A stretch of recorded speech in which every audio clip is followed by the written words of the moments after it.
How to turn off promotional emails on BingX application. Hello everyone, welcome back to Wake&Tech.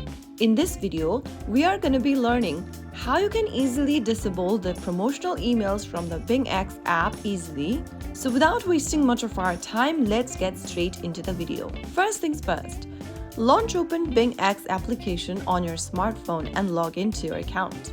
Once you're logged into BingX, in the home page, go ahead and tap on the notification bell icon at the top right corner. You'll then see this message center option. Go ahead and tap on the gear button at the top right and you'll see promotional email option.